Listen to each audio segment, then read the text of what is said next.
Did he tell you he was zooming? Or? No, Lisa's on. Lisa, did you get that email I sent you? Which email? I sent you one with the link, and there was some additional information on the rankings. Yeah. Okay, yeah, let's see. I got the one that you sent on the 18th Monday, and then I got the one with the link this morning from your admin. Okay. Is that for me or from?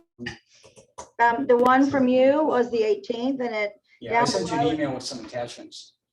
oh, you did? Oh. I'll look it up right now. I searched you this morning, and when I didn't find the connection, that's why I emailed you and asked you for it. So, oh, okay, let's see. Ah, thank you, Dave. I'll look at those, print those out right now.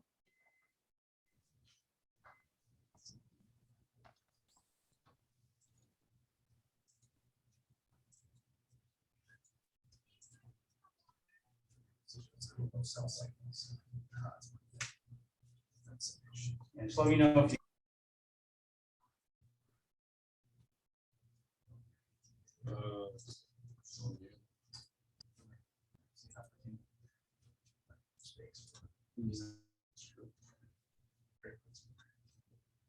Okay. Well, what I'm gonna do.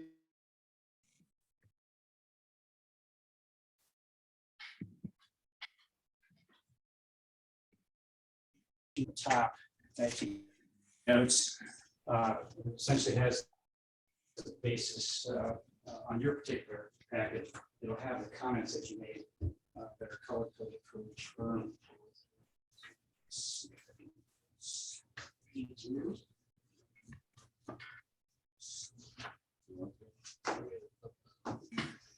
Can you give us a second to reboot from over here? Oh, it looks like she's back there. Lisa, you back with us? I'm here. Can you see me? Can you hear me? Yeah, we're having some computer issues. Thank you, sir.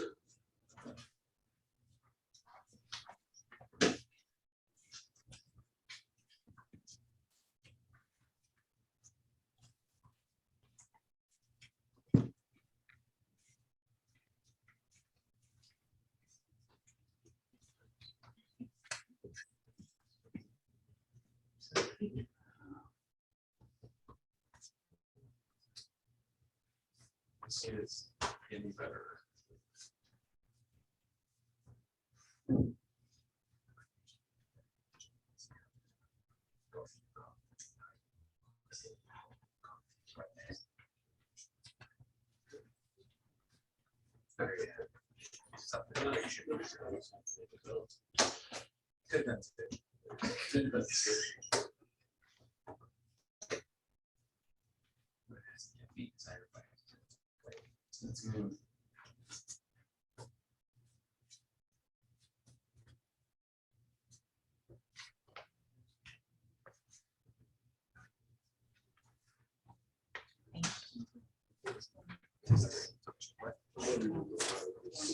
That's good.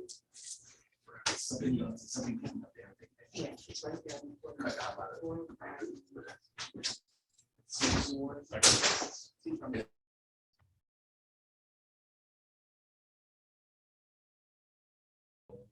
Some of about 150 years so single family.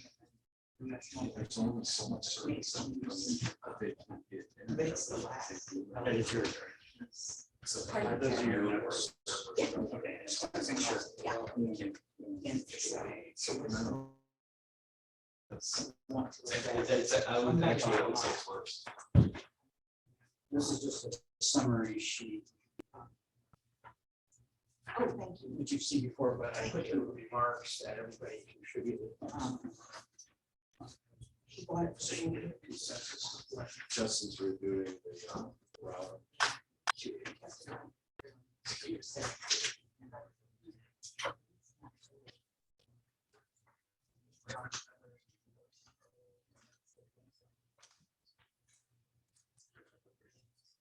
on the bottom.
Please do. You'll be the only person who's seen it, so.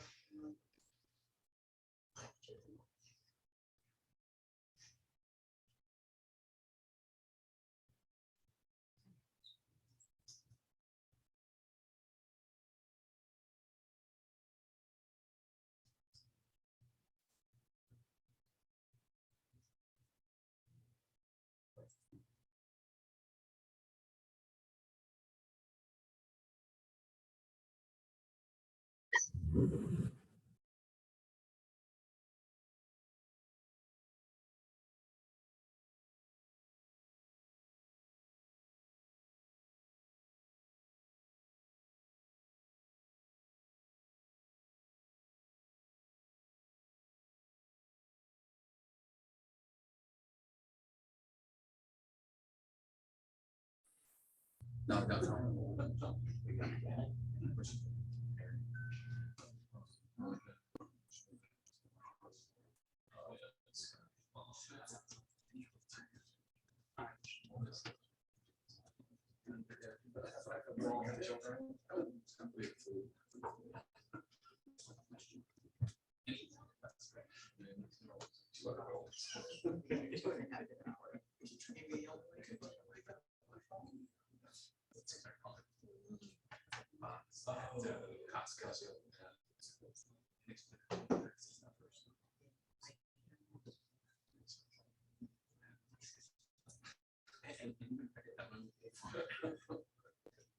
All right, Dave, we're good, ready to rock. Okay, are we live?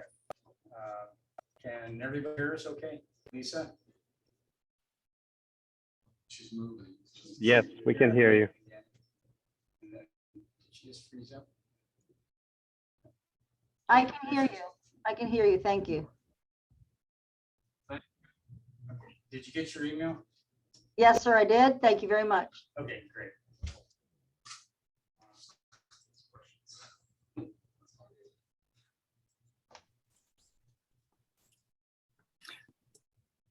Okay, we're ready to go. Call the meeting of the selection committee to order. Roll call.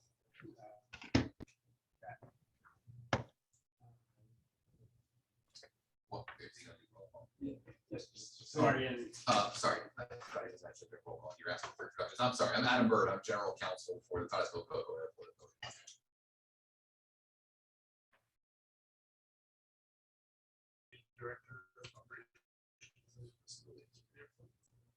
Calkins, Director of Planning and Development, Woodward County.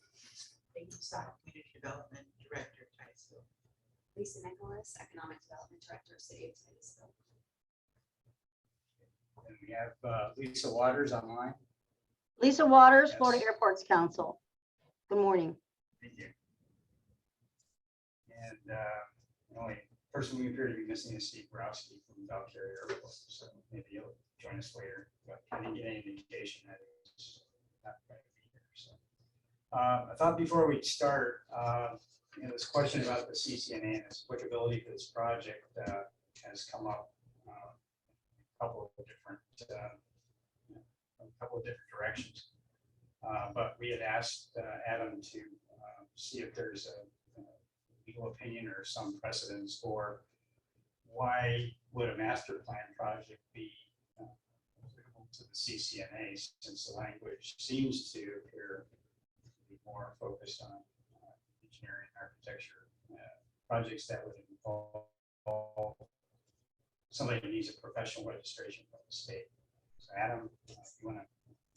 Thanks, Dave. Good morning again, everybody. For those of you who don't know me, I've been general counsel for the Titusville-Cocoa Airport Authority since March of 2018, and for the Melbourne International Airport, the City of Melbourne Airport Authority since March of 2016, although I had worked for the airport authority before then in different capacities.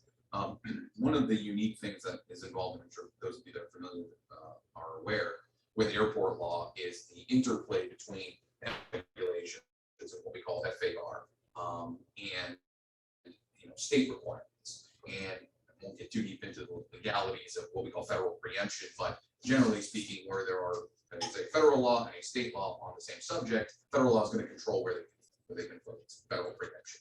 I'm not sure that's really an issue here, but as far as what we look at to determine which process we should follow, we really have two things that we're looking at, through this process.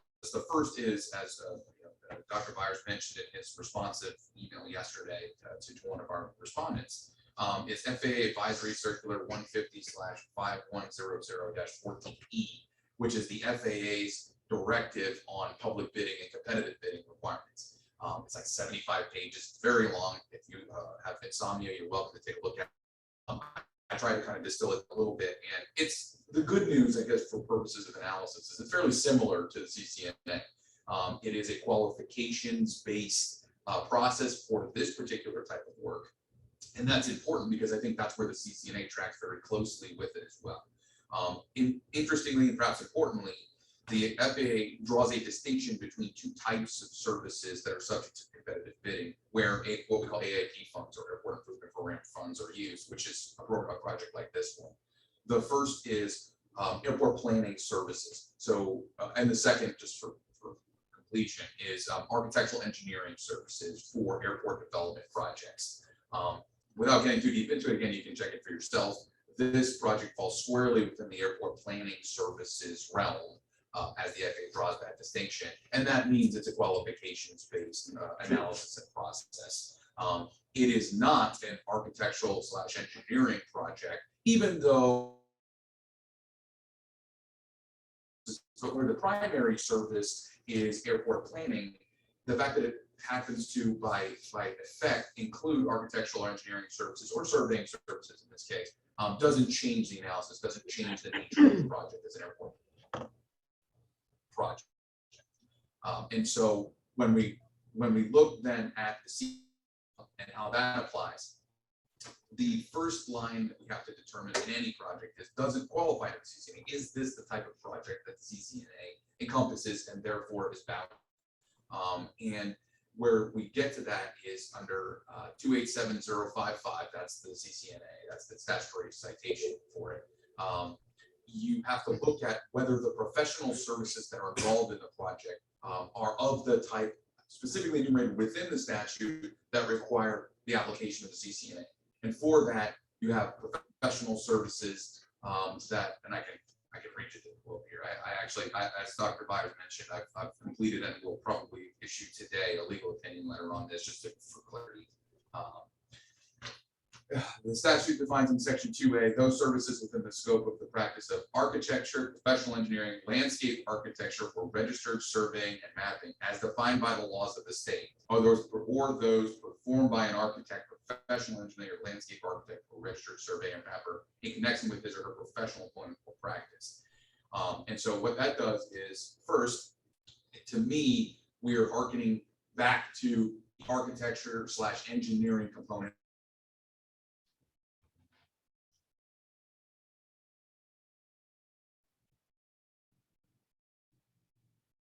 clear, and I put it in my letter.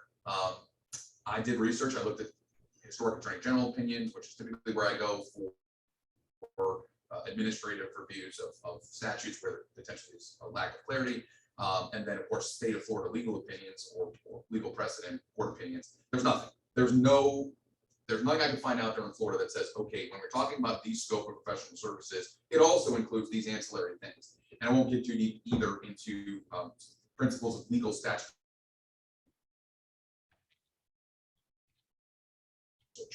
The legislature knows what it wants to say. When it doesn't say those things, they're not included.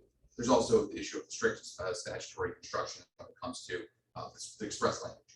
So there, to me, as far as being asked to render an opinion, I don't see the airport master planning services, which are a specific and nuanced and industry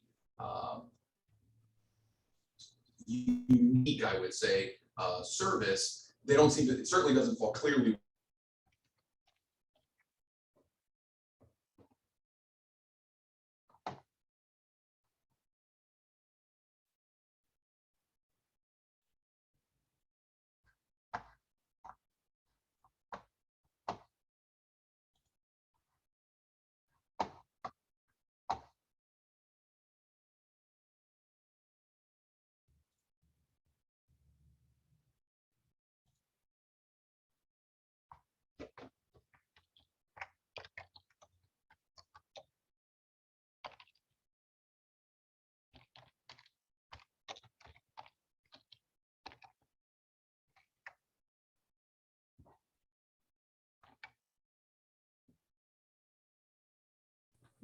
I'm not starting over.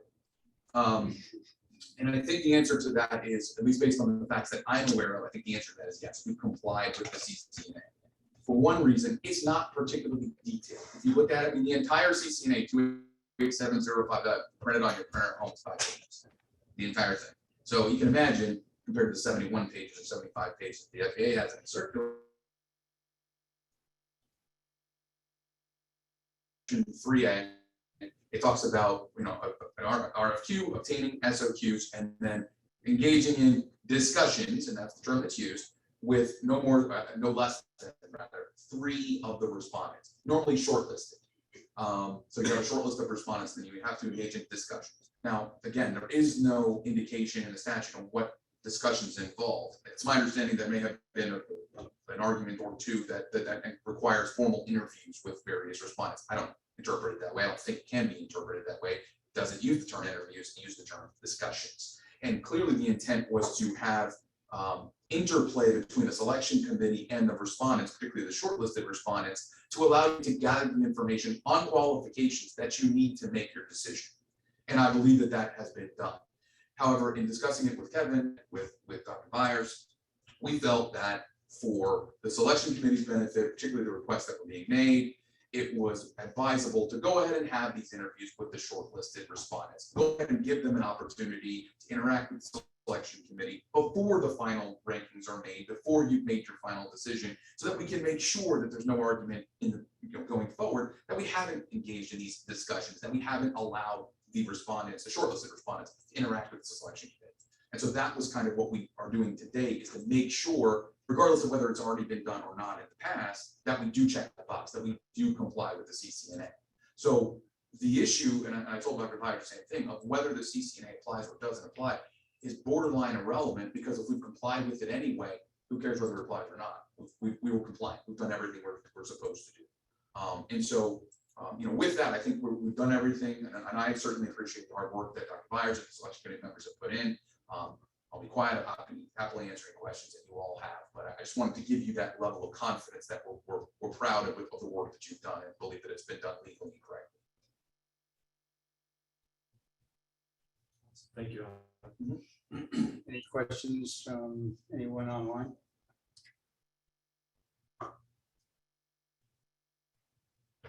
Well, hearing none, I guess we'll move on. So what we're going to do is we've established a schedule for the discussions with the 3 firms, Recondo, Michael Baker, and McFarland John. General ground rules. It's not structured. We don't have any set candy questions to each firm. But really, it's the opportunity for you as a selection committee to ask questions about their particular submittal.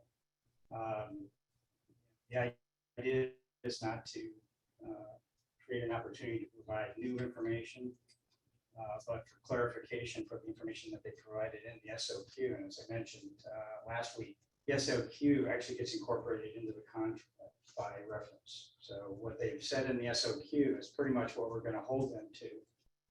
Particularly when it comes to personnel, project approach, that'll be negotiable, but I think we set kind of the tone for what the airport's going to be looking for. So again, this is your opportunity to meet with the project manager and ask questions. And so I'll give you your score sheets back, so you have the opportunity to change your scores if you feel that there was something either. That answered my question. It may increase the score, or if it wasn't what you expected, do what you feel necessary as far as adjusting what your score is for those firms. Here goes Mr. Borowski now.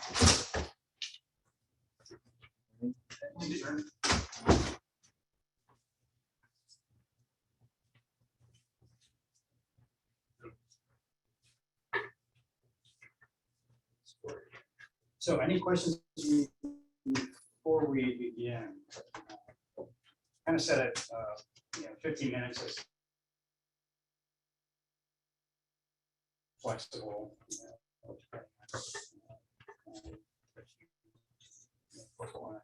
talk about, so. She's there before we begin. Any questions on the score sheets or your particular tabulation? The one I just, the summary that I gave you is really the last 2 pages are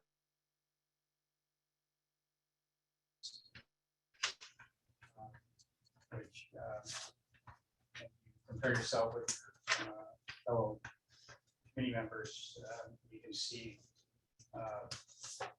what they thought of the submittals. Compare that with yours as part of the process. So, questions, comments? I have a question. Sure. When we're at the reviews here, and every scoring of how we would change it, increase or decrease it, leave it the same, is totally up to us. Yes. There's no logic or anything, but there's nothing set for that. Right? Correct. It's just what, just like it was before. Right. So this is just your opportunity to clarify. Maybe you saw something that you didn't understand that you can ask questions about. Again, I think right before you stepped in, we're not looking for new information. We're just looking for clarification on existing information submitted in their SOQ. Is that? I believe so. All right, well, maybe we start a little bit early. Our first interview is going to be with Recondo. We have with us Brad Weston, who is the designated project manager for Recondo, and I believe as the principal of the firm. So with that, we're not setting up a timer or anything, so you're not, and I can give you a buzzer. Here as long as you need it, that's no. Unless you make us do that. Right, if you feel that's too close, you can scoot that back. All right, It's- guys, let me get up. Yeah. No, that's fine. We'll leave it right there. I'm very adaptable. Good morning, selection committee. As Dr. Byers said, I'm Brad Weston with Recondo and Associates. I work out of Orlando, Florida here, so I had a very pleasant ride over this morning. Pleased to be here. Happy to answer any questions that the selection committee has today. I do have Ramon Recondo is the president of Recondo and Associates is on the phone, and Mr. Pete Recondo may be joining here in a little bit as well.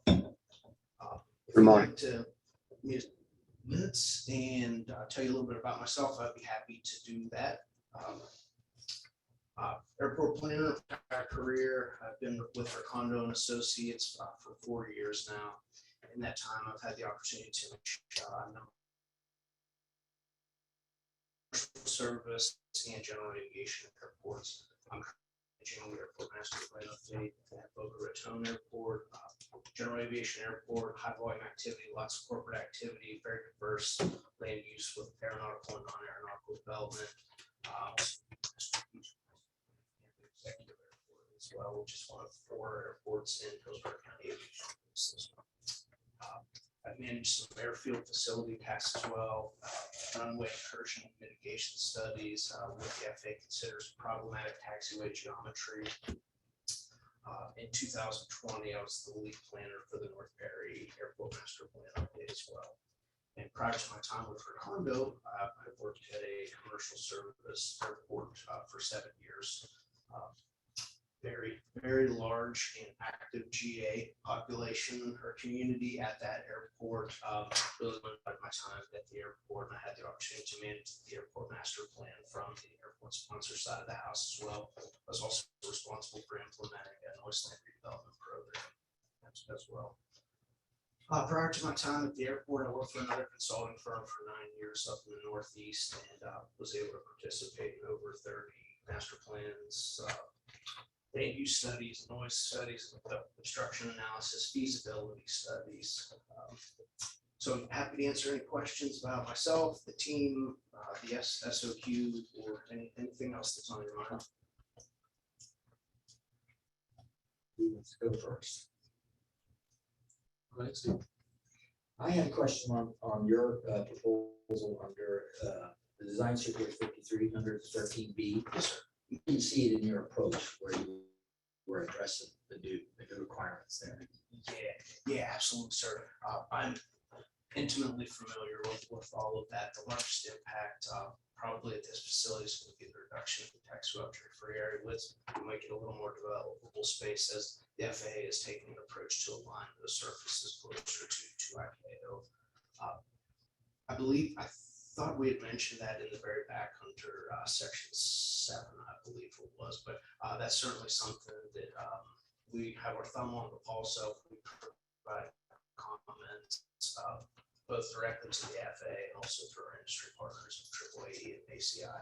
And what about the determination of the critical aircraft?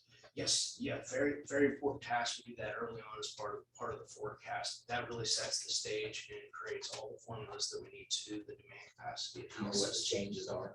53B. Well, and do I know what 13B, yeah, what the changes are related to the critical aircraft. How you determine it? Yeah, I'm familiar. The FAA has a separate standalone advisory circular for identifying critical aircraft. It's 500 annual itinerary operations. Is for critical aircraft. Well, yeah, but they took out the touch and go stuff now, so that's why I was asking to see if you do it or not. Yeah, absolutely. So what our experience has led us is that the touch and go is probably not going to be done by large airplanes. So that probably won't be the critical aircraft. That's more geared towards the larger aircraft. Well, they changed the criteria. That's what I was saying. So thank you. So I don't know if you in here you talk about the fact that you have fresh ideas or unique perspectives. Can you give me an example? Yes, we pride ourselves on thinking outside of the box. One of the things that we do is we have we recommend a very robust stakeholder coordination. We want to coordinate with the county and the city, certainly the board and airport management. We feel like those ideas, it's not just one person's ideas, those ideas grow out of a team approach. We've also recommended as part of task 1C, we would like to do some one-on-one visioning sections with stakeholders, with the board, with airport management, and with the key tenants. I feel like a lot of those ideas will come from combinations of what we hear. We want to make sure we do a really good job at the front end of this airport master plan. We want to really listen to what's on everyone's mind and work with you to create a comprehensive, cohesive capital improvement program. It's got to be flexible and it's got to be adaptable. So what do you think is the most critical step in the master planning process? The most critical step, I think, is coordinating with the board. I think an alignment. You mean the airport board? Yes, ma'am. Well, it's alignment of goals and objectives between the airport board, the county, the larger region. It's that creating alignment which leads to a successful master plan. One of the things that our experience tells us is that the actual planning process itself, the sitting down with all the stakeholders and going through the process is just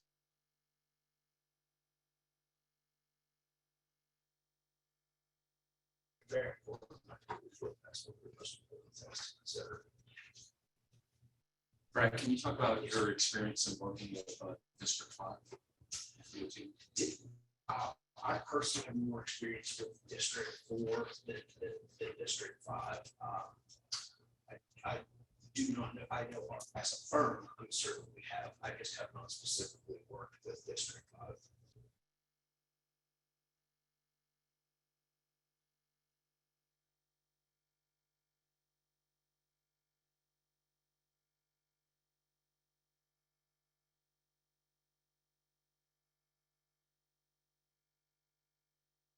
Actually, on the airport master plan at Tampa International. We do have that experience, and in 2015, we started an effort for a strategic master plan for Gate County. So we do have that system-wide perspective. Also mentioned North Perry to I was involved in both the Fort Lauderdale master plan and the North Perry master plan. So not as many airports as we have here, but still interesting complexities. It's the true kind of commercial service and reliever airport relationship.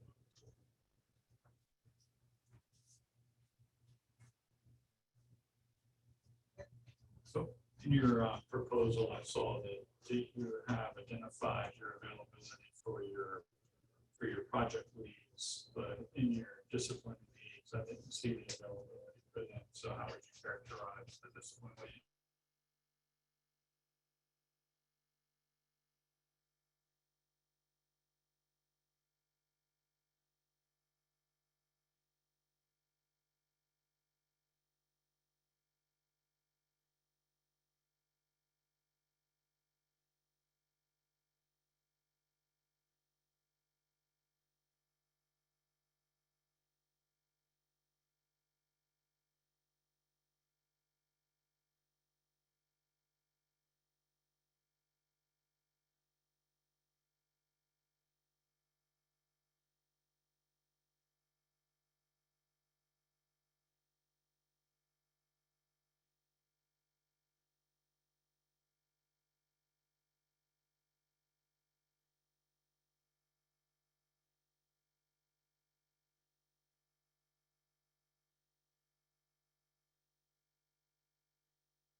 Please, I'm allowed to ask.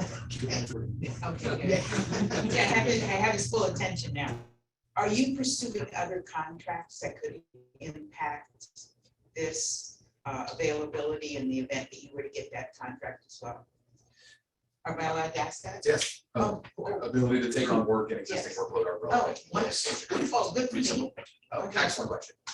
Oh, I get a star. I don't know why that would be a conflict. It's probably a great time for me to tell you a little bit about our condo. We are an aviation consulting company, and that's all we do is help airports solve problems. We do not do design work. Civil engineers, but we do not do any kind of design work. So you will not see our condo back in front of this board trying to submit on design work that came out of our planning effort. So engineering, construction management, that type of thing. Yes, ma'am. But you will have engineers working on ALP. Yes, sir. Yeah, we have Dr. Mohammadi as well, is an engineer, and he is our implementation advisor and our strategic advisor. Yes. Yep. Okay, keep coming. Well, so far, have you identified any low-hanging fruit that would be something that you may not have put in here, but you think you see something, some opportunity for this? Yes. One or more of these airports? Yes, ma'am. Not so much specific to the airport, but I think one of the things we could work with Kevin and possibly the board on is to do a task at the beginning of this to maybe take a quick look at your capital improvement program and reprioritize that slightly. We really want to make sure that your chances of funding are optimized. Much has changed in, I believe, the Space Coast Regional Airport Master Plan started in 2002. A lot has changed in 20 years, so I think it would be good for us to evaluate the airport's capital improvement program for all of the airports, and then take kind of a system-wide approach on that, just to make sure that everything's kind of in the right place. Okay, and then this is actually my last question, so you'll be off the hook soon. What is your experience with NASA or Space Board and or Space Florida? So we personally, none. You probably sleep better at night. Oh, okay. Thank you.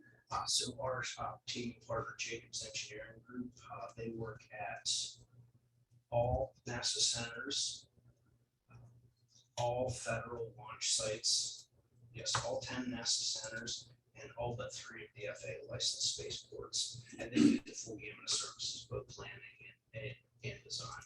So do you know if they have any experience with Space Florida as well? I don't know that. Okay, specifically. Okay, thank you. Yeah, Are they? Yeah, I'm fairly certain they are. Okay, thanks.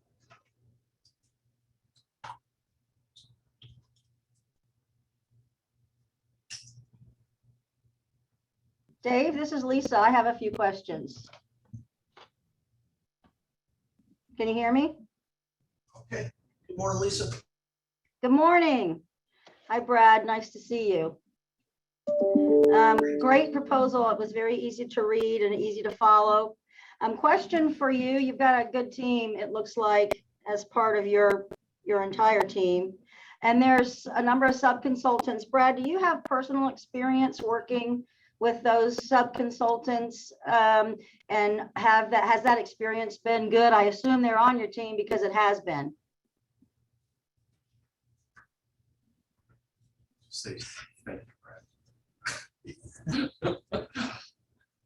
So, Ms. Waters, I captured something about the team, and maybe I give you just a little bit of overview of the team. We have 7 sub-consultants on the team, 5 of which are disadvantaged business enterprise firms. As I mentioned earlier, we have a working relationship with all firms. Jacobs Engineering Group, as I mentioned, is going to lead the Spaceport Master Plan. American Infrastructure Development Incorporated will provide engineering support and development of cost estimates as we try to prioritize the projects as part of your capital improvement program. Also, utilities support for the utilities component that was in Appendix A. We have Brown and Phillips and Martinez Geospatial. One's a mapping company, one's a surveying company, and by the FAA required mapping surveying. We also have 2 specialty firms on our team, Slack, Mangenheimer, and Johnson. Market assessment or highest and best use of land uses, and then Seacoast or Syriax Environmental Consulting Services is available for any wetland delineation or specific type of environmental site observations. Okay. So hopefully you heard that, and that was somewhat along the lines of your question, but I apologize, ma'am. I wasn't able to hear the question. No, yeah, no problem. And the thrust of my question was if you have personal experience as a project manager working with those firms. And it sounds like you do with some of them, but maybe not all of them. So I think you've answered my question, if I got that right. My second question for you is, I noticed in your scope that you talk about stakeholder involvement pretty much all the way through your process. Is there 1 or 2 key milestones that you would say are most important, focusing first on the master planning process and then the spaceport planning process? What are the key milestones that you will focus on for community engagement and community involvement?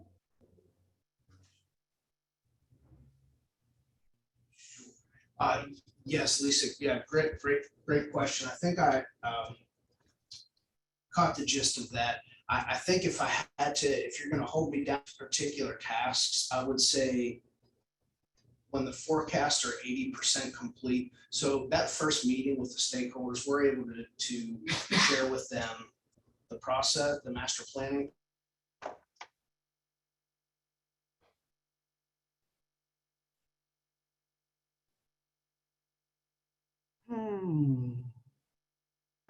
Projections developed as part of the aviation activity forecast, key milestone.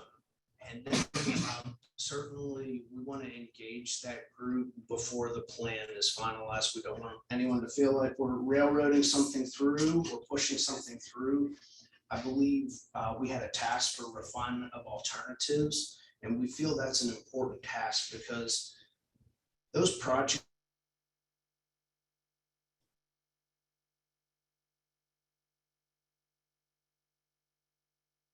impacts and other implementation considerations. So that's the appropriate time to do probably the final stakeholder outreach meeting before the plan is finalized. Okay, thanks, Brad. I think I got most of that, and I'll wrap it up with one last question. This is a big project for the airport authority, and they've got a lot of things that need to happen, and you're going to have your hands full. So my question for you is, what would you say is going to be your biggest challenge in managing this project through its completion? Yeah, okay, I get that, Lisa. Great question. Thank you. Each of these 3 airports, I think, has some very, very unique physical and operational characteristics. I am going to assume that the stakeholders have a diverse set of wants and needs for each of these. So I think that may be a little bit of a challenge, but we're hoping that by incorporating tasks 1C and task 1D That was the alignment of goals and objectives and also the situational assessment to talk about opportunities. We're hoping that that helps streamline the entire master plan, smooth things out a bit, and leads to a successful project. Great, Brad, thank you. Hey, Dave, do I have time for maybe one last question? I'm sorry, I forgot. Sure, go ahead. Okay, Brad, you guys mentioned the importance of system plan. Can you give us some ideas as to why, you know, how the airport authority can leverage the fact that they have an airport system to make things happen as part of this planning process?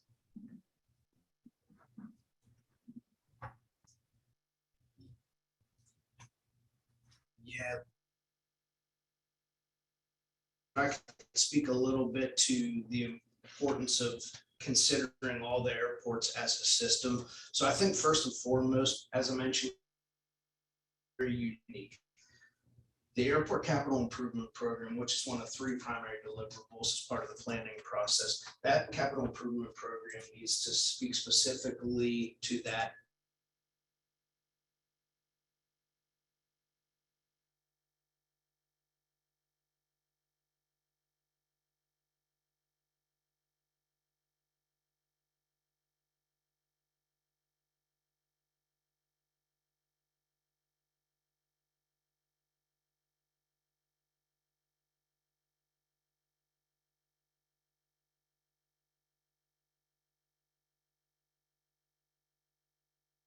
So work with your team to develop the scope. I would anticipate implementation chapter or a CIP for each airport, and then the financial plan section would probably be one section.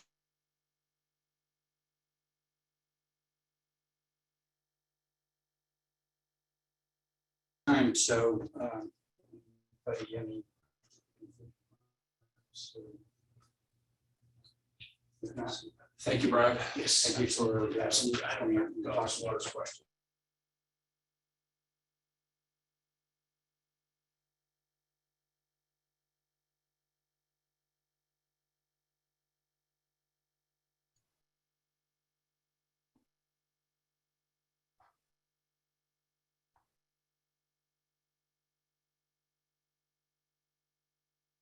Hey, Brad and Dave, can you hear me on the line?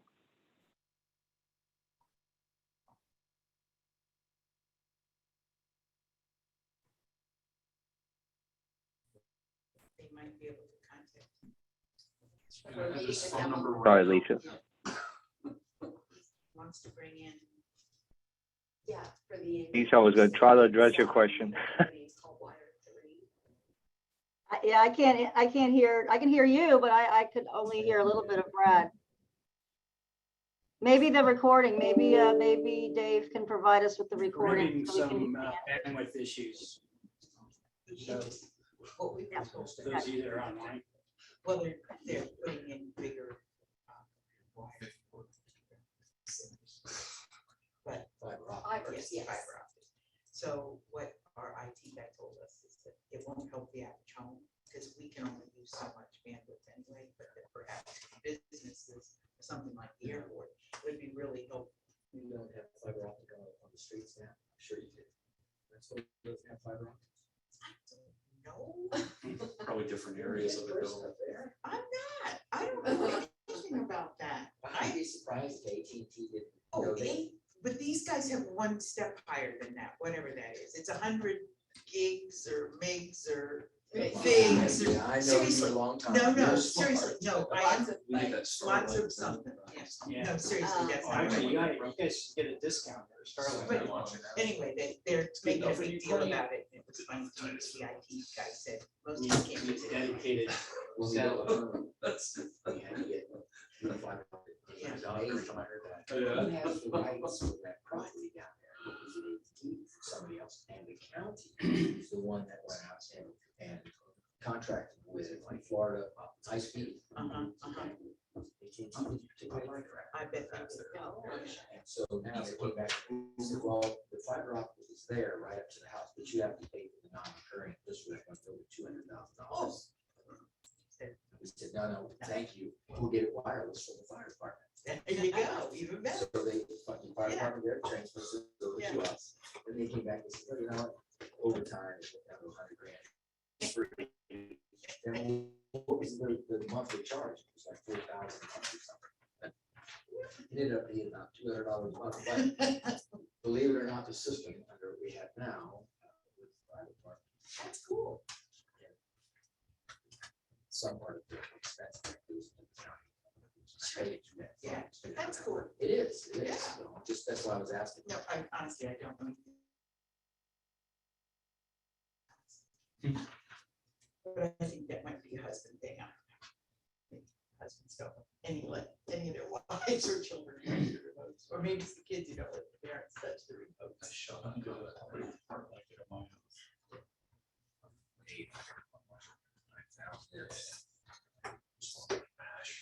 It's the FDOT environment change. Second sheet to your master plan.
Is it?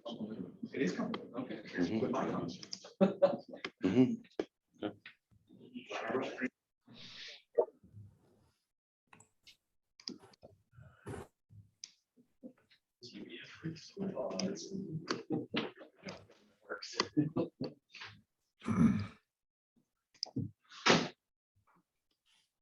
Alrighty, so you guys can see the room. Can I get a comm check to see if you all can see the presentation here? We can see it, Greg. Alrighty, So, great. really, the way this is structured, it's not going to accept presentations, but really the opportunity was to interview you as a project manager. Mhm. So they're going to have questions about your SOQ, Correct. strengths, weaknesses, really this interview process is that with the scoring, we had a very strong number one, but number two and number three, which are included in that. Mhm. The point scores were very close. So we really the purpose of this meeting is to ascertain whether that ranking should be affirmed or if there's something that should change. Correct. So really what we don't want is to take the 15 minutes and go through everything that we should have been able to pick out of the SOQ. So Yeah, and I think, so Dave, I think what we're set to do here is to, per your directive, you asked us to address 3 separate areas. Please, give us a little bit more information on our project approach, give us a little bit more information on your demonstrated experience in comparable type projects, and then tell us about your technology and innovation. We, as you have in front of you, we've put together no new material, but just a separate kind of bullet list, if you will, of the 10 things that we would like to highlight to kind of reiterate in our minds and validate and prove out, our competency and demonstration of those pieces. So relevant to presenting that, it was not told that we could not do a presentation. It said it was not necessary. no, I told you that we're not asking you to prepare presentations, but really in those 3 topic areas were just essentially for the committee members to essentially that's the focus of their questions. Okay. So they're going to drive the meeting. They're going to ask the questions, and you as the project manager, would provide that response. Okay. Okay. So with that, why don't we go ahead and open it up for questions? Do you want to let them do introductions? Well, yeah, just introduce yourself as the project manager. We know about Baker and everything else. So Sure. I think you just need to. I'll do a real quick intro, and then we'll get to it. Sure. Thank you. All right, appreciate it. Well, Dave, thank you for giving us an opportunity here today. Do we want to do what we talked about? Okay. All right. Well, I'm Greg Kern. I'm your project manager for this approach, for this team. We've assembled a multidisciplinary team as Michael Baker that includes the technical experts behind me, Mr. Dyer on the phone, who's our commercial spaceport lead out of Denver, Colorado.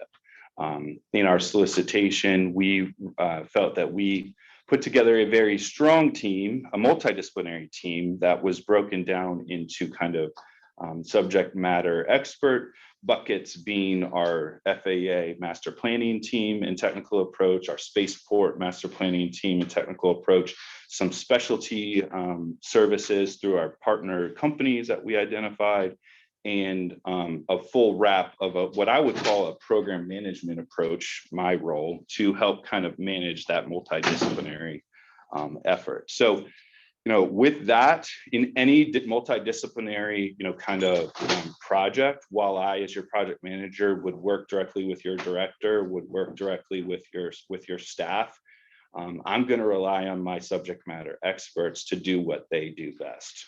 So we, as Michael Baker, felt that it was important to bring those individuals here today to assist me in helping kind of answer your questions directly. I will answer your questions directly. I have extensive experience in the subjects that we're looking to discuss and execute here, but we work as a team, and I wanted to ensure that we brought our team with us.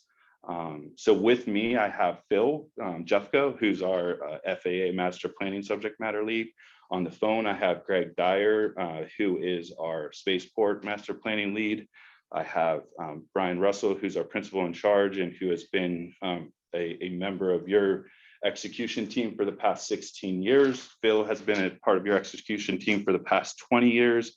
And we are here, we are local, our office is right next door, and happy to answer any of your questions. In order to facilitate, in our mind, response to Dave's questions, we did prepare this briefing document, and I don't really want to kind of walk you through it, word by word. It's kind of there to essentially, kind of serve as a guide, but I will kind of highlight a couple of things that we think are relevant. The first one is that we have a proven approach, and we'd like to talk with you, and I'd like to talk with you about what that proven approach is. The other thing that we would like to discuss today is our view of the Spaceport Master Plan and how there are nuances between a commercial spaceport application, a commercial space type business, and that of what occurs over at the federal range. And lastly, I think we put together some kind of highlights that unfortunately were kind of embedded in our solicitation. It got kind of quite wordy, as you would imagine, as we tried to put our best foot forward, relevant to some things that I think are truly differentiators of Michael Baker, and are areas that we believe kind of set us apart from our competition. So with that, happy to take your questions. I would like to just reiterate, I am your project manager. I am here to serve and work with you, but as in any project that we have, I'm going to defer to my experts, and I intend to engage them in the responses to your questions here today. With that, do you guys have any questions for us? I went first last time. I'll do the same thing. In your project approach, I didn't see where you addressed the new 5300 or 5313B, that advisory circular, and the changes that just happened with the FAA fairly recently. Correct. Okay, because that, to me, I'd like to know what you know about those changes and how it's going to affect your approach. So the circular that you referenced was released, kind of officially midpoint in the solicitation response period. We in the industry certainly track and actually advise in many instances, those circulars and the master plans and how those are executed. Many of our staff, including some of our aviation leads at Michael Baker, are part of technical advisory panels that help kind of work to that. Phil Jeffco here is our director of planning for Michael Baker nationwide. So not only does he have experience in kind of working the planning aspects here in the state and has a lot of finite experience here with Titusville specifically, but he certainly had awareness that circular existed and that would be integrated in what we were doing. So he could speak a little bit more to that directly, and I'll give him that opportunity. So we knew it was coming, but because technically it wasn't released, it was just bad timing between the proposal and the process. And they did a good thing. They combined a lot of engineering brief material and the AC, the 13A AC into one. So that makes life a little easier for us. Has a lot of impacts to design criteria for fillet design and pavement, geometry, and separations for airports like the ones that are in this system, actually to their benefit, because some of those have been reduced. And so we'll be able to apply that.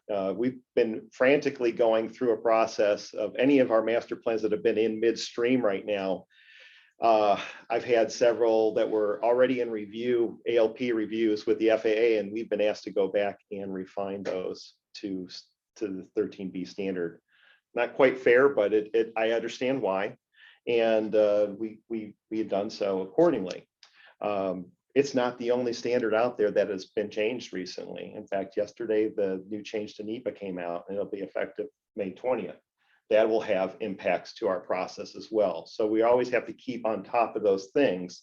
So we just felt that because B was not out at the time and because it was in draft form, we did not go that extra step in our proposal. Well, and I will add, so our approach in many instances, as you see in our phased approach from an execution standpoint, and just in our kind of program and practice as a whole, is that we certainly focus on the plans themselves. We certainly focus on kind of the concept that we're going to work with the staff as well as with the market to kind of put it together. But an important aspect that rides along with that is making sure that whatever is contemplated, conceptualized, and put into a plan is actually constructible, is actually fundable from a grant and a CIP budget standpoint, and is actually appropriate for the market. So we've, focused in many respects equally on the business plan, the strategic plan, and then the implementation and design component. Because not only, is it important to kind of have a really good kind of placemat, AOP and others that you're working through, but it's making sure that you're able to, build that. And we at Michael Baker have a significant amount of experience in taking plans and building them for our clients. And not only building them, but going and getting them funding in order to build them. Specifically here at this airport, and I believe the figure is something in the past 10 years, we've helped this airport acquire roughly $60 million worth of federal grants. Most recently on the spaceport side of things, we've helped the authority acquire almost $1 million worth of grants from Space Florida in order to pay for incredibly important projects relevant to that. We have in our bonus points here, we believe that there's an opportunity to get FDP money to help support resiliency type projects that Brevard County and the city of Titusville have noted to us in preliminary meetings as something of significance with respect to Merritt Island and some of the operations there. So we actually employ the former chief of FDP's resiliency grant program, and we believe that through her, kind of relationships, we can file grants for the airport that will allow for, an additional funding stream that's not, kind of traditional, if you will. So I think we have a demonstrated experience in not only planning and adapting to the plans that you reference, but ensuring that they're fundable and that they're constructible. That's all I have. Okay, so you mentioned in your report that you want to see the airports become a quasi-economic development entity. What does that mean to you? So, the organization as it functions today is a quasi-economic development entity in the sense that you have in your charter to, provide the economic development opportunities and financial and business, opportunities for your tenants and the users of your airports. But as we highlighted here with the spaceport specifically, you have the opportunity with your spaceport territory, with your spaceport license area, to attract businesses to Titusville, to bring and retain jobs to this area, not only in helping plan and implement thoughtful and strategic kind of plans relevant to the appropriate areas. Those areas that I speak to are the western side of the airfield. They are to the non-aeronautical aviation land to the west of the airfield itself that was recently put under leasehold by a private developer, and to some of the infrastructure here that's being utilized by some of your current tenants. So the organization, as Kevin has done a very good job since he has joined here in helping coordinate and communicate with the Space Coast EDC, with Space Florida, with the state DOT, with the FAA ADO.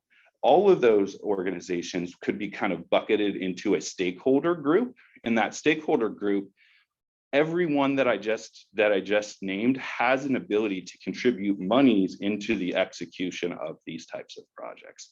Space Florida in the past 6 months has contributed $800,000 to this airport. That's the one that comes to mind. I'm sorry, I don't have any others, but there's currently an application into Space Florida for some infrastructure that would be space oriented, but there's certainly opportunities there. You have an opportunity with the resiliency money that I noted where you can apply for up to $1 million worth of resiliency grants from the FDP. Merritt Island is an award-winning airport as it is, from the runway extension that we as Michael Baker helped you accomplish in the revetment that went out into the Indian River Lagoon. But you can do more. We met with the city manager from Brevard County recently on a project through our GEC contract, where that gentleman spoke to us about the importance of protecting the industrial park to the north of Merritt Island and ensuring that it was not susceptible to flooding from climate-driven, events such as hurricanes and sea level rise, which is what brought the idea of bringing a resiliency focus. So that in its own is an economic development type, quasi arrangement. You're not an economic development entity. You're not Space Coast EDC. You're not Enterprise Florida, but you are a stakeholder in the success of this community. You can and should create jobs for this area. And I think with your recent director and then some of your tenants, there's already a kind of a significant stronghold on that. Space Perspective presently employs over 60 people since they've joined in December. They have plans to go over 100 in the next 2 months. That's just one example. I have another question. Yep. What do you think is the most critical step in the master planning process? So the very first step, We're as gonna you, run out of time, so you probably make Yep. this answer quick. I'll go for it. So I'll ask you to flip to, I'll ask you to flip to our schedule, okay? The most critical step in any planning endeavor, in any engagement level, is engagement with stakeholders in the public. We have in our meeting several public meetings and coordination meetings. We intend to do that from the get-go. We intend to have a significant public outreach component. It's not just the general public. I would like to note that there are several stakeholders. The organizations that I just listed off previously are that. Brevard County, City of Titusville are certainly important. I know you represent City of Titusville, I believe. So sorry, I don't know all the names, but we believe that those are critical stakeholders that need to be engaged early and often throughout the process. Thank you. And then one more question, and I'm probably done. Have you identified one issue that you think is low-hanging fruit that you think should, you may not have mentioned it here, but that really needs to be prioritized? So the spaceport license has the ability to, and the spaceport master plan, as you see in our schedule, has the ability to commence immediately. You do not need to wait for the FAA's master plan grant funding, which is scheduled to come in September. There is funding available, which was obtained by Michael Baker with assistance from the authority to begin the spaceport master plan today. We believe that with stakeholder involvement, with coordination and communication, that the spaceport kind of plan update would then create a really good kind of foundation for the update of the individual master plans and would help you accelerate your schedule by anywhere from 3 to 6 months. The answer was fix the internet. Your internet. Yeah. I do have a very quick question. You have I think an aggressive production schedule listed under the Skyward 2040 plan, which I really appreciate. We don't want to spend the next 19 years doing a master plan, but and maybe this is for Phil, but how do you deal with the funding agency delays? Sometimes these things go into the black hole. I would love to know how you're going to deal with that. So when we came up with this process, it's based off of FAA and FDOT formulaic process. If you've ever seen that, or for those that have never done the master plan process, that's what that represents. We've refined that process over the last 10 years to break it into easy to understand components so that the public, the stakeholders, the leaders of the community can participate easier in that process. One of the things that we determined when we were applying this process to, it's in our proposal, the Hillsborough County initiative with the 3 airports, sounds familiar? At the same time, is that not only did you get the cost benefit and the time savings benefit of actually doing the project together, can you imagine if we had to do 4 master plans all back to back? But The hidden gem here is that the bonus was the FAA and the DOT process was actually shortened. I don't know how, maybe because they were used to reviewing 3 airport master plans at the same time. Boom, boom, boom. They knew it was coming. They signed into this process from the very beginning. If I remember right, you had an early on discussion with the FAA to get them on board. Fully on board. And that's because we had a really successful program across the state. And I tell everybody I can about this. And that's the benefit. That's why we're able to do this. A production schedule of 12 months and get these guys on board. Thank you. Thank you, because you answered my question in advance. I was going to ask about your experience with the airport systems. So, Awesome. thank you. Well, and I think that demonstrates that why we believe it's important to function very much as a team. We are here. We work here every week. We have been here for 20 years.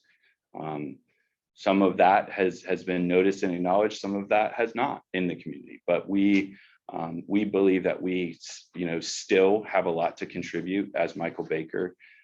This is an opportunity to take this organization and step it forward and take the success of the past and move into some new endeavors. There's a huge impact potential with the spaceport, but there's equal potential in the reshaping and the enhancement of TIX.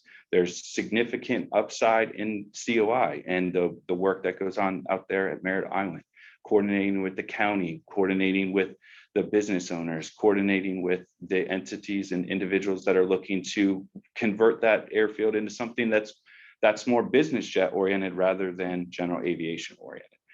So I think there's a lot of opportunity here. We're very much attuned to the pulse here. We didn't come here today to compete for second. I want to be clear about that. We believe that there are opportunities to revise your scores, to hear what we are telling you, and to select Michael Baker as your planner to push this forward. Okay, we're out of time, so thank you again. Yep. Sorry for the technical difficulties and for the loan of your hotspot. You want me to leave this here? Or do you want me to take it? I don't think I'll raise your score, but.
Hello?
Yeah. Looking for a Starlink. About ready? Yeah, sure. Okay. So again, the format for the meeting is it's informal. Ask you for any presentations or anything like that. This is really the opportunity for the selection committee to chat with your submittal, and they'll be driving the questions. So. Sure. No, I appreciate the opportunity to be here. I think it's more than valuable for where you sit to be able to hear from everybody who's, making that short list, and it helps with that determination. I'm happy to help with that. So. You might give yourself just a little background. Sure. Yep. Zach Nelson, I'm with McFarland Johnson. So we were your third ranked submittal there, just closely behind Michael Baker on the scoring sheet. I've been in this community since 2002.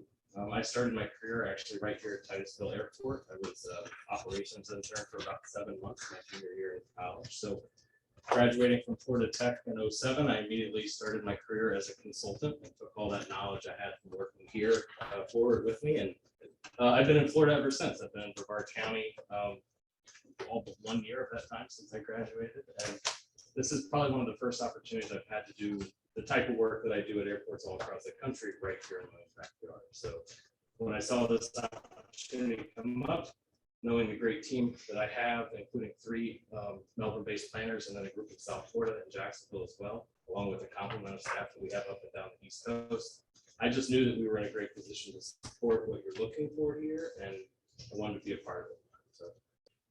So that's a little bit about me, but I'm happy really to just keep it as informal as y'all recommended it to be. Here to answer questions, tell you why we think we're the best to be supporting this contract. 100% employee-owned firm. We have about 200 employees nationwide. About 60% of our whole business is aviation. So, you know, we're thoughtful with the work we pursue. We don't go after work that we think is going to put a feather in our hat. We don't go after work that we can put younger staff on to kind of grow them and build our business through that kind of practice of pushing work onto younger staff and just managing from afar. We're seller doers. So I'm in here talking to you about the project we're going to do, and I would be the driving momentum behind all of that work. My staff and I wouldn't be managing from afar. I wouldn't be just sending invoices to you and checking in once a month. I would have, you know, my finger in the pie from day one. But with that, really, I'm happy to take this discussion anywhere that serves your interest for how you want to consider it.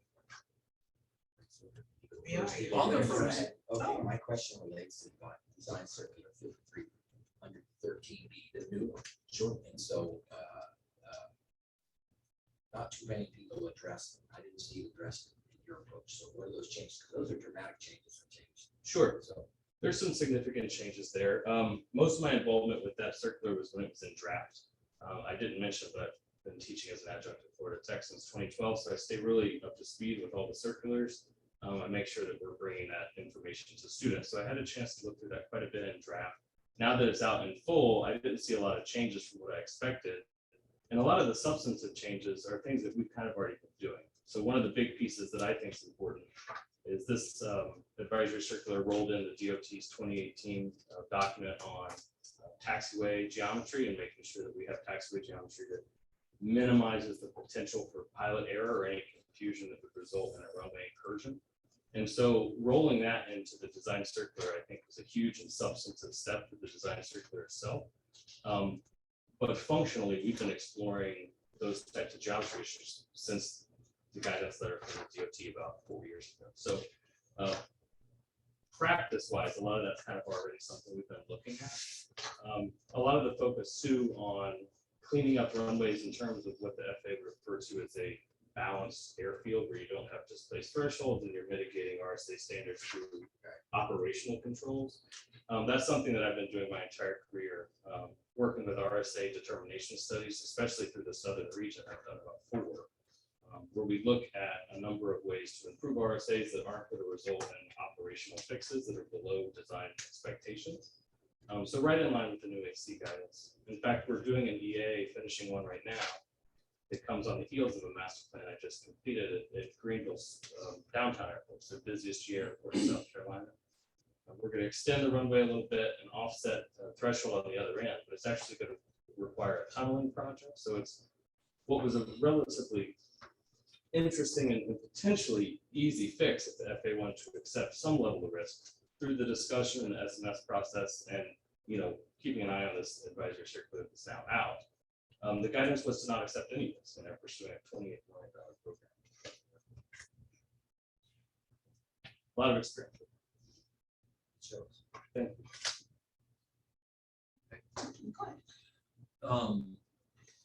Zach, thank you. You guys put together a great proposal.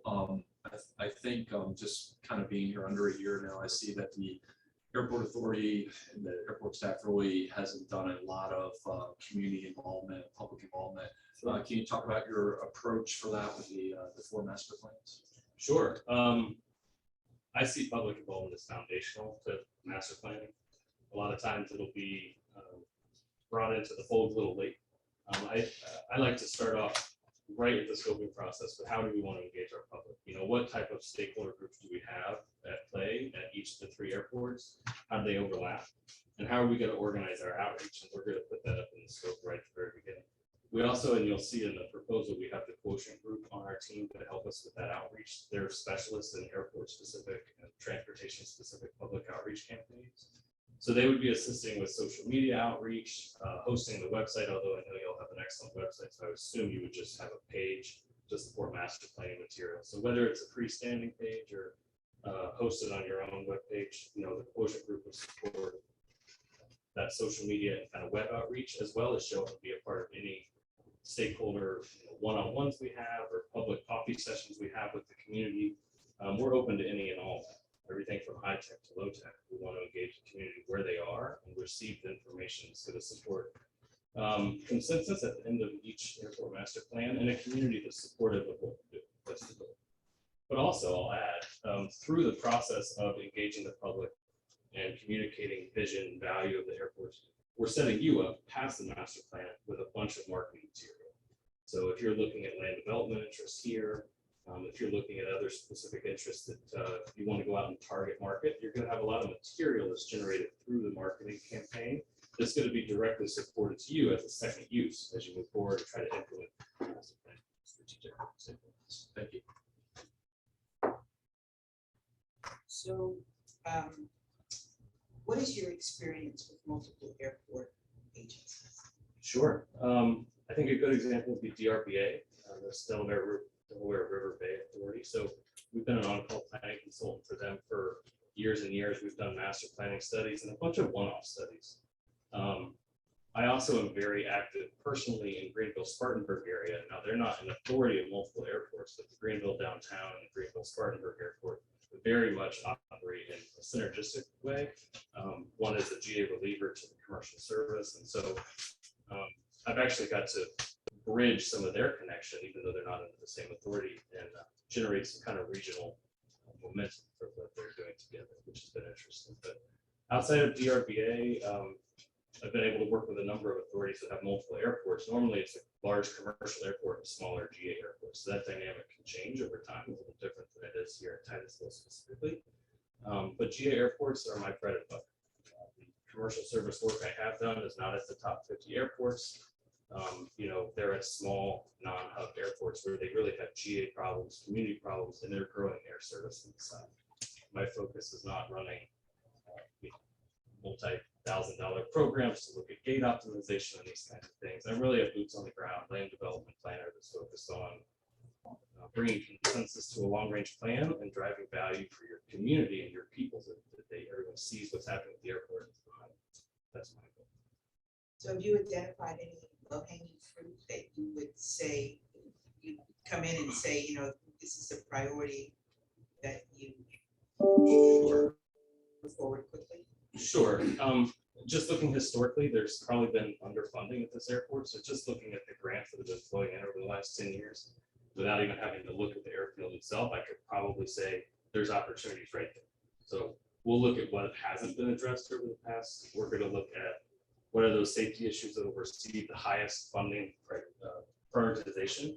And, you know, we'll start day one looking at the CIP as it is today, but every master plan typically follows that approach of inventory forecast, facility requirements, and it goes through down to financial analysis, which is great. I'm sure you saw a lot of that in the project approach, but what people don't often speak to is a gap analysis. So outside of forecast, how do we meet standards right now, right? How does our taxiway meet standards? How do our runway safety areas meet standards? Anything that's substandard is an opportunity for a grant, an opportunity for improvement. And that's something that if it hasn't been happening over the last 10 years, then those issues just pile up and they become more of an issue. Once they get identified through an inspection or a planning study or new staff coming in, they should be addressed right away. So that low-hanging fruit, I think, will express itself pretty quickly.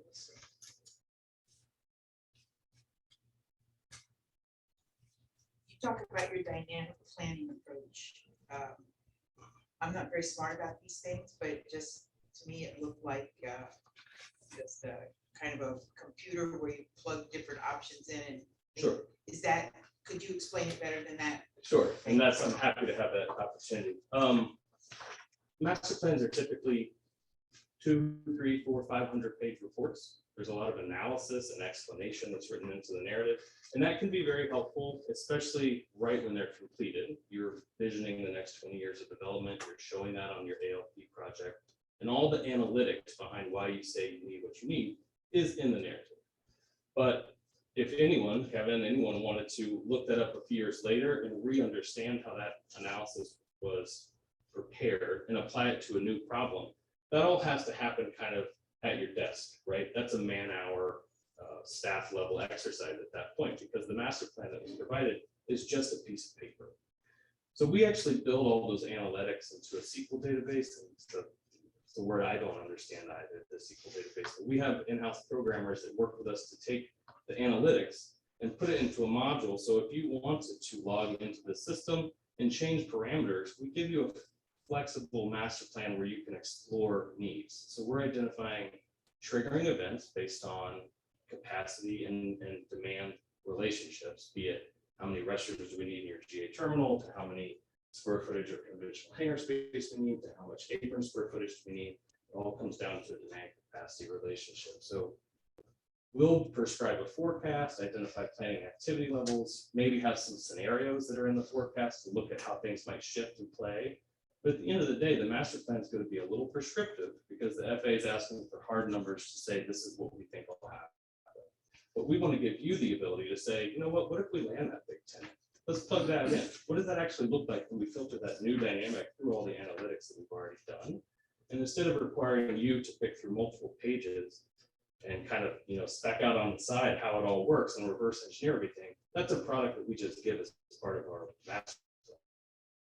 It's how we do master plans. We're going to give it as part of that product, just like we would a paper document. So that was the intention initially for the dynamic plan. What really makes it work is the FAA asked for, and you might have heard about this, a new mapping standard, 18B level mapping. AGIS is the term they use, Air Force GIS system. So they spec out very clearly how we're supposed to acquire geospatial data when we're doing planning work. And oftentimes that data is dumbed down, right? The consultant will get just a wealth, a treasure trove of geospatial data, and we'll dumb it down and put it on a PDF that's printed on an ALP, and it becomes a static piece of paper. And it's the saddest story ever told. Because there's so much value in this data that if it gets leveraged in even the smallest way, the value is solely the airports, not the FAAs. They have their data, they'll use it how they want. They're paying for the data, we want to leverage that data to the best interest of our client. So the DAT, the dynamic analysis tool, built upon the wealth of data we get, it just becomes a very robust tool that we've even developed into like a Part 139 inspection certification program. So on tablets in Key West, they use our program for all their Part 139 specs. No more pieces of paper, no more filing cabinets. Yeah, I was actually able to, before the RFQ came out, utilize that tool. It is awesome. And it's so easy, Kevin can use it, so. But our goal is just leveraging as much value for our airport clients from the FAA's investment that we possibly can.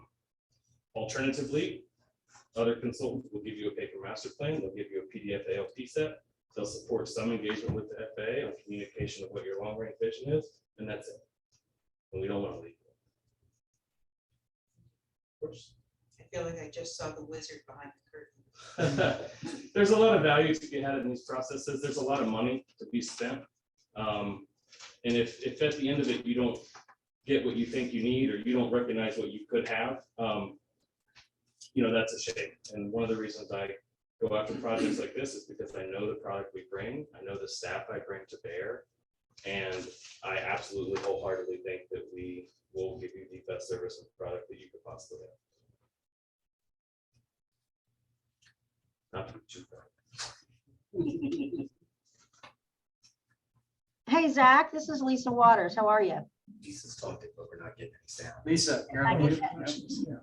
No Can questions? you hear me now? Put it in the chat. Can you hear me now? No? We're on such a roll here. I know. Would you like for me to call in, Kevin?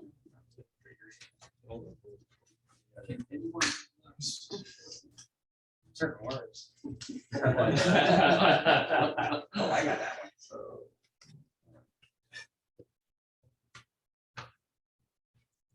Do you want me to call in? Yeah, let's just call herself here. There you go. Just give her a ring. Can you hear me now? Okay. Hey, Kevin. Hey, Lisa, you're on speaker. There.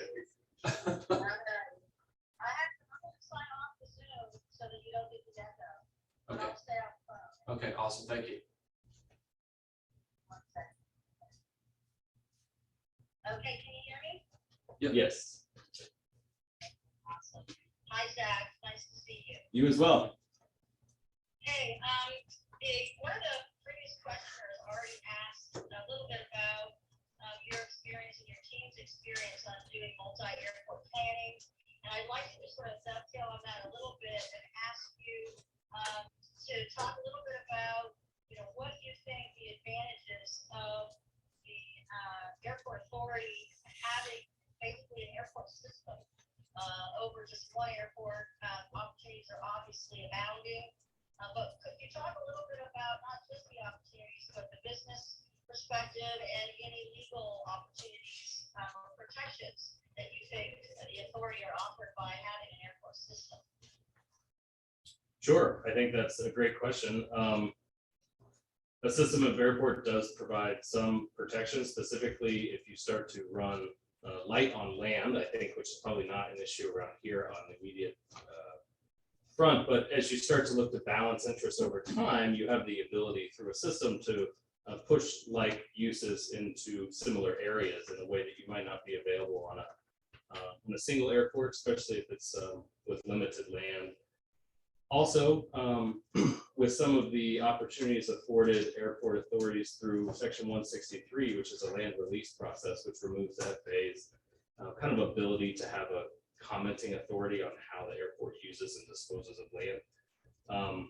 You have the unique ability to look at some of the land holdings around here in a potentially different way that could really build some synergistic relationships with Exploration Park. I know there's some discussion around Exploration Park West and how that might integrate with airport activities.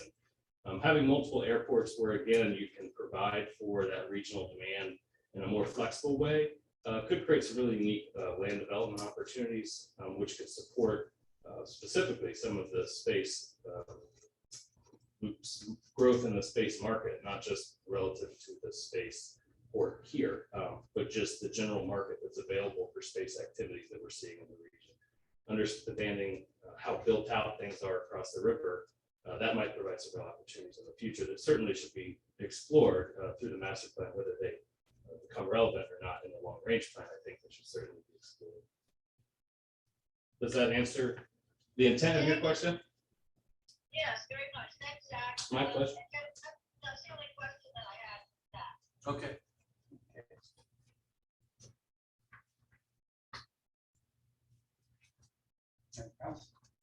Well, I'll just say that I'm really upset there's no donuts today.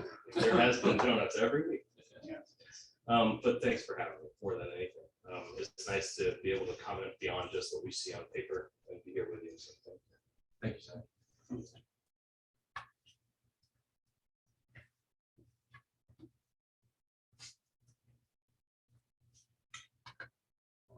Nothing else for me?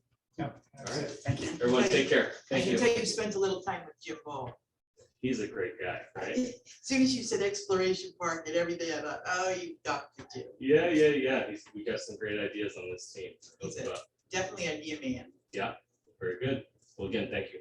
Appreciate it. Exactly.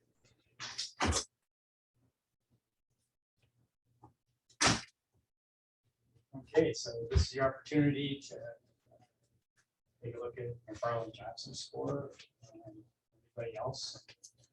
Want to make changes? Now's the time to do it. With my change, I just put where if I had like a 3 and I went to a 4, so I just put a narrow link there, but I didn't total at the bottom because I figured. Yeah, I'll total it on the spreadsheet. Yeah, I'll determine if it is going to change the ranking. Which sheet do you want me to put it on? It doesn't matter as long as I can trace it. Okay. Back to you. Just put it on. Yeah. You put on that one? Okay, well, I can play. This Well, one, this one. that one, that one. My original. Oh.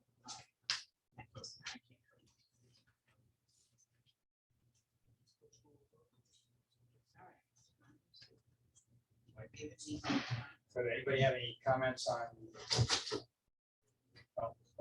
I'd just like to say that I thought that this was very helpful for me personally to talk to the people. I think it was improve the process. Speaking to the program managers, it's It's good to have the ability to ask questions.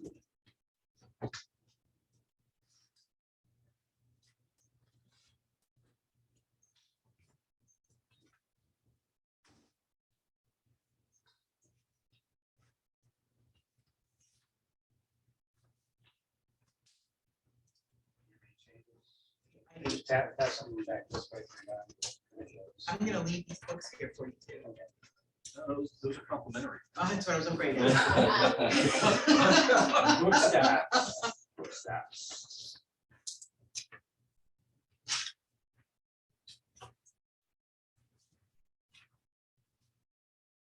How does Lisa do this? Does she email you or? Yeah, Lisa, are you still on or no? She's on the phone. Lisa, you still on? Yes, I am on. I don't have any changes. Okay, thank you.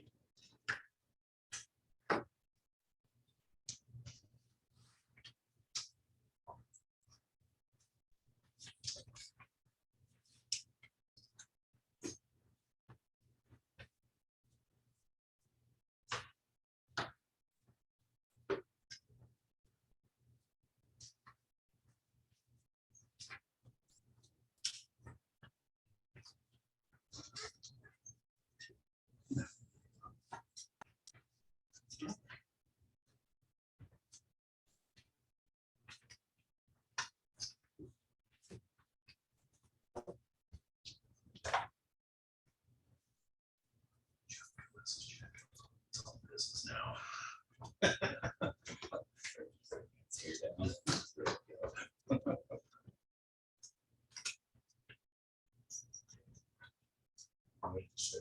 So bad. He's got his airplane socks on.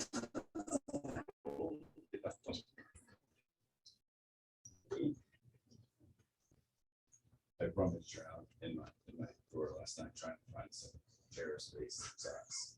They said Jack's aviation on them. I figured that would be. What's you? Yeah, probably not right. But a little much.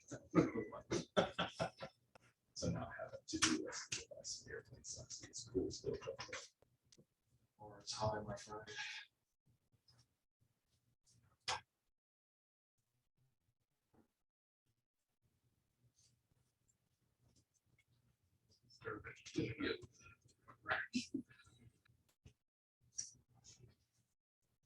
Tell us about the city picnic.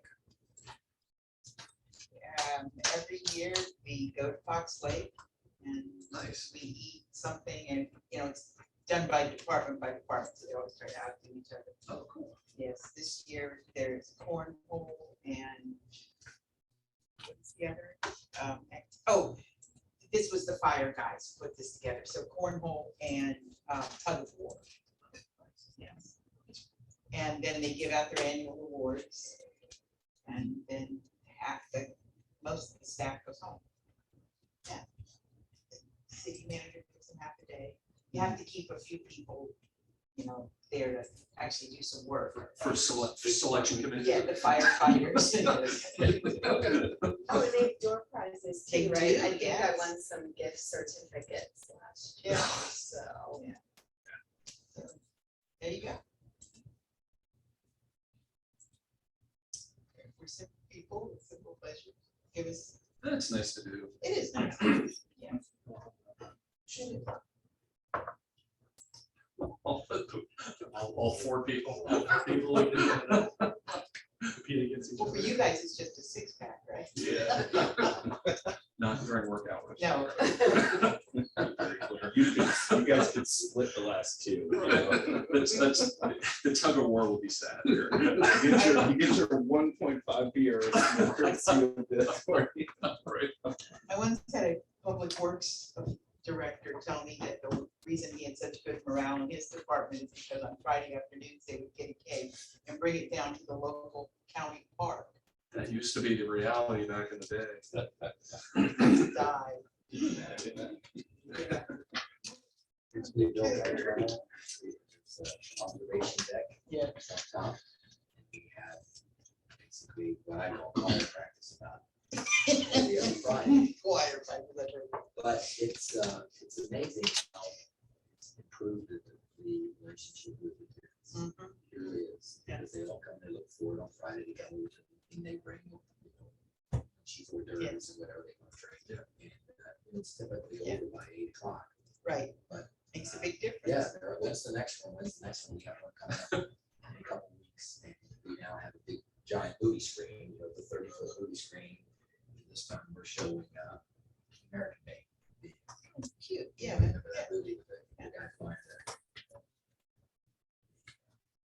Aerostar. In our department, we have something we used to call a work table. We call it the buffet table. Right. Because we've always got food on it. Oh, yeah. It makes Always. it, yeah, you've driven, you Yeah, walk by I it. learned like Oh, grab a couple snacks. yeah, and it makes a big difference. And no one goes hungry on the second floor. I picked up on that. Yeah. We could buy there. Yeah. Yeah, there's some chips there Yeah. every single time of the day. Every time. Well, next Wednesday it's breakfast. Oh, yeah, we just don't have a few chips. Yeah, we made waffles one day. You have some food out in front. Keep right. Yeah. But no donuts, right? No, No donuts. Very disappointing. It's admin professional day. You could pretend we can do something as well as they can. Not if I'm part. Well, we didn't ask you. I know.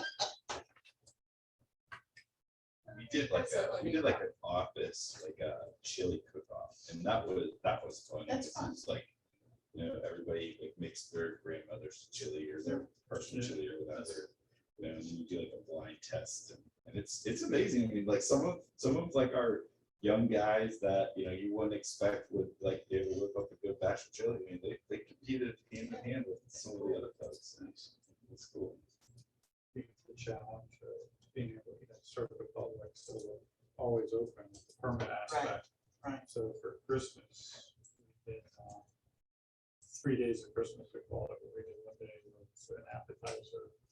Thanks, so we had everybody bring an appetizer. We did the actual meal the next day, the desserts the final day, like the cookie for all and stuff.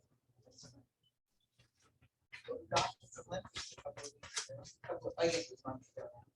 Yeah, it was very dangerous. People should not be pushing each other and rolling chairs.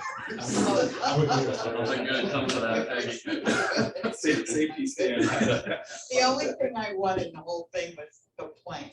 I could do a plank longer than the guy I was competing against. Unfortunately, the guy I was competing against is like in his 80s. So there wasn't a lot of glory in that, but I still got some. I was so pleased that someone mentioned his age. Did you ever see him again? Okay, he's a Oh, building, yeah. She didn't like take him out. Yeah, it's a building official, but I didn't have to tell you that. I just want you to know I did not have to tell you. So I don't know why I'm telling you this, but are you done, Dave? Okay, good. I got one more. So that gentleman walks up to the counter one day. I say to him, wow, where'd you get those shoulders? Because I like muscles, a power lift, power lift. So he says, oh, you know, I work out. So we get into this conversation about how to best make your arms look big. And he said, well, a lot of it's working out. I said, oh, that's not true. So walk to the front, show him my calves. I've never done a calf exercise in my life. I said, look, that's genetics. He goes, yeah, well, you'll be right. So he gets down on the floor to show me how to do a push-up, which he thinks was gonna make his arms bigger. Well, all the ladies on the front desk see is a woman walk out, show a leg, walk back, a guy do push-ups. They have no idea what the conversation is. They just watch what's going on. So, Second floor. yeah. I had a lot of explaining to do on that one. The HR department's on the They don't come to our floor. No, they don't. They don't, what they don't know. won't hurt them kind of thing.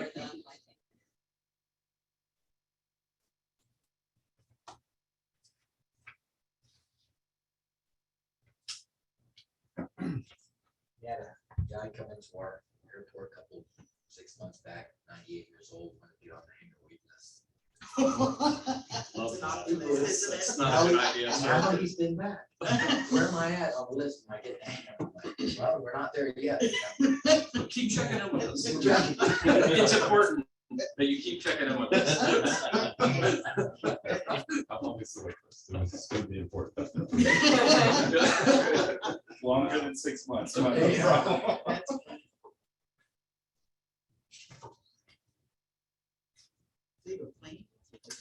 He's still flying evidently. Yeah, it's amazing. I asked him, and he said, yeah, still flying, I have my medical.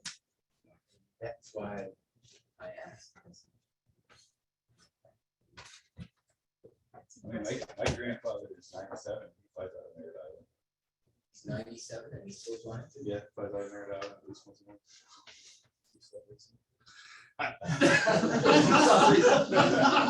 This is setting the circle of trust, man. Come on, man.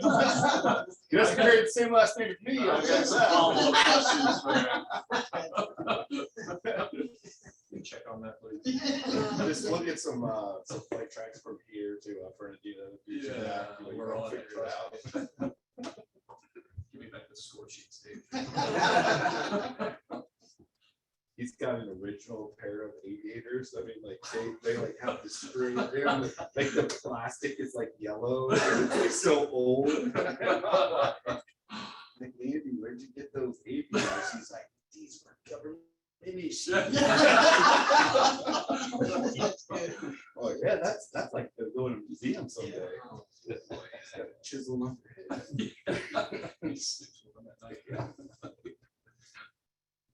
So I got one more story. So a friend of mine has to move from North Carolina to Florida because her father-in-law has early onset dementia.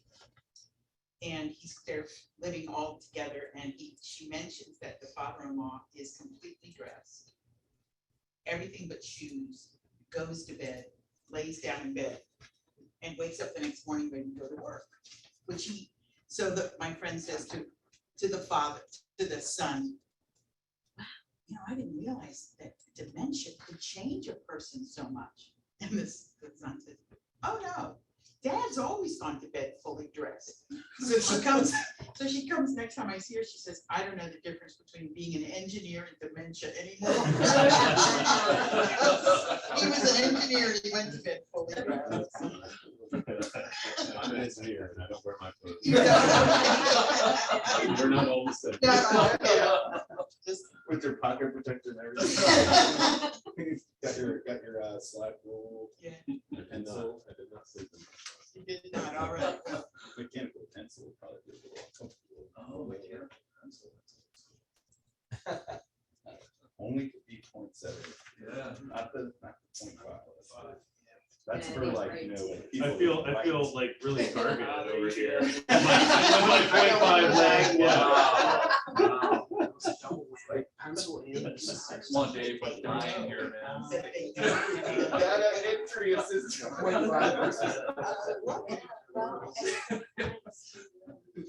Oh, that's it. Okay, we moved out now. One more last. Who in here remembers slide rules? You guys. Oh, my dad had one. I was taught to use one, but. See, and I've seen one, I've never used it. Slide rule, eh?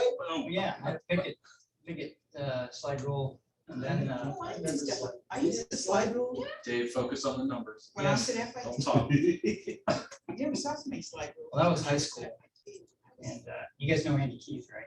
Yeah. So Andy and I went to high school together. Wow. We were in the same chemistry class, and our professor, our instructor had this little square, it was a circular cycle, but it had the same amount of increments as the long ones.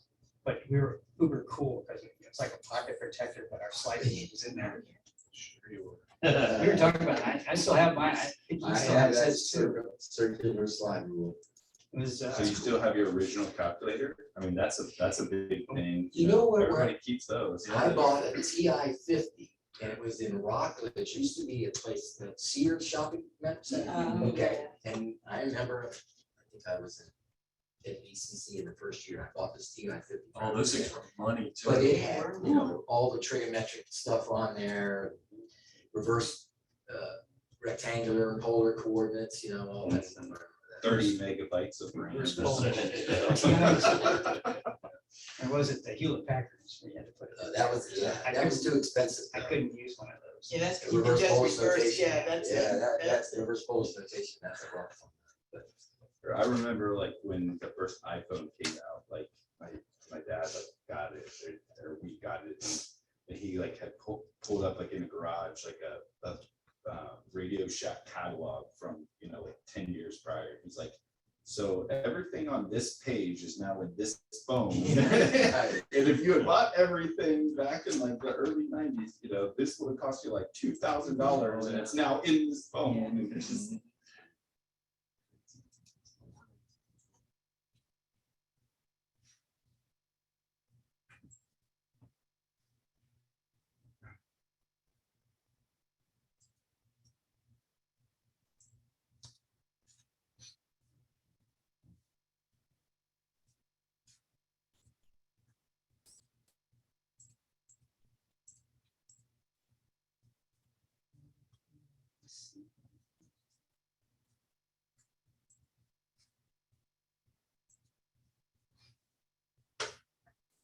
So I get putting this fancy spreadsheet together.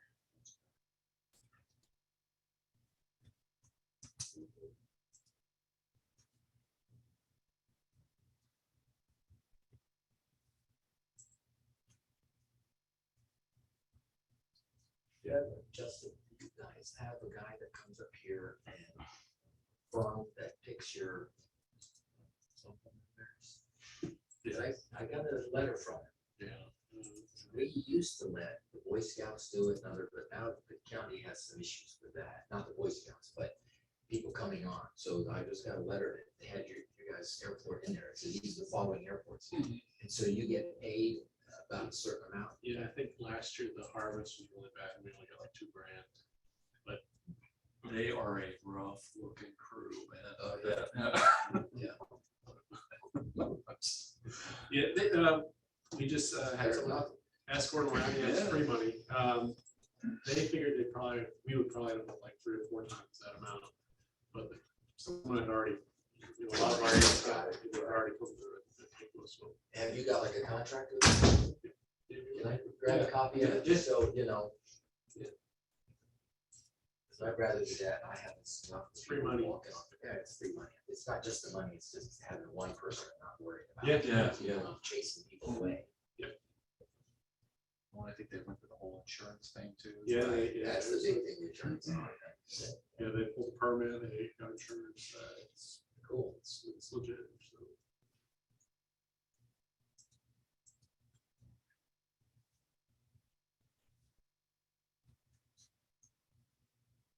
You heard from FDOT on your funding for your projects this coming year. They seem to be interested in, our priorities. So, the big thing for us here is a tower. The air traffic control tower is so bad. So, try and work our way through the siting process, and then we're hoping to roll right into design and permitting from there. But the problem is you take your construction estimates and just like spaghetti on the wall, man. Or just add 20 to 30%. It's tough. But are you also, did you put some apps in for like taxiway improvements or nappies or little small stuff? AWASs, what else do we have? The fuel farm. The big thing is getting through this master plan. Yeah, that's it. 90%. But we need to go through the CIP. It was Oh, yeah. Oh, I know. I did that. And that is the biggest thing. The result of that document is a good CIP. Yeah. For these 3 airports, someone's gonna have to sit down and really do that logical back and forth because of the 20%. We have a lot of needs, and we have to make sure we don't bankrupt the place too. So it's all good. But we're going through all the T hangers now. We're painting, we're replacing things. Just trying to kind of. Oh, you started some effort since you got that going? Oh, really? Absolutely. Yeah, what a difference. Remember when we went over there 3 months ago or November or something like that? And we were looking at it, so you've already got that going. Wow. Yes, sir. What a difference that's made.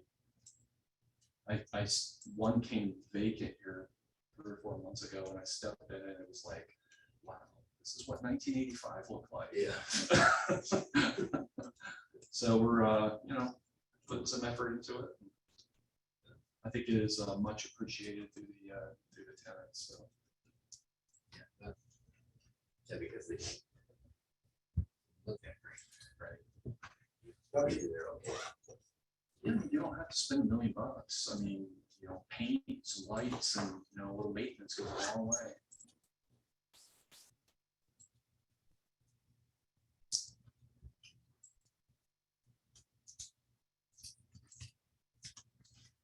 That's all. For compliant with CC, I'm just saying I got this off the FDOT thing here. It says it right here when you're doing the planning, design, master plan, that's required. And, just saying, because we had that good discussion. And just if you want FDOT funds, you have to have a plan.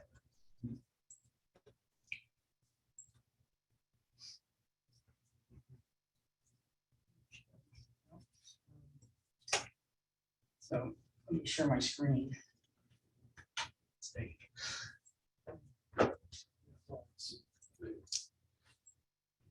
Unaudited scores. Here's how it's gonna play out. Based on the by scoring, it appears that Recondo still is ranked number 1, McFarland Johnson number 2, Michael Baker number 3.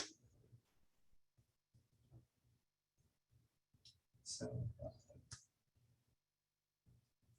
Hey, Dave, did you repeat that? I'm sorry, I couldn't hear you. Oh, I'm sorry, you can't see this. The revised rankings, Recondo remains number 1, McFarland Johnson number 2, and Michael Baker number 3. Thank you. Like I said, I'll have to audit these, but just making sure I had everybody's revised scoring. So, any discussion? Just want to thank everybody. I mean, this was, we all had a lot of time into this, and we had some great respondents, so thank you so much for your time. We entertain a motion to accept the rankings for recommendation to the airport authority this afternoon. I'll make the motion.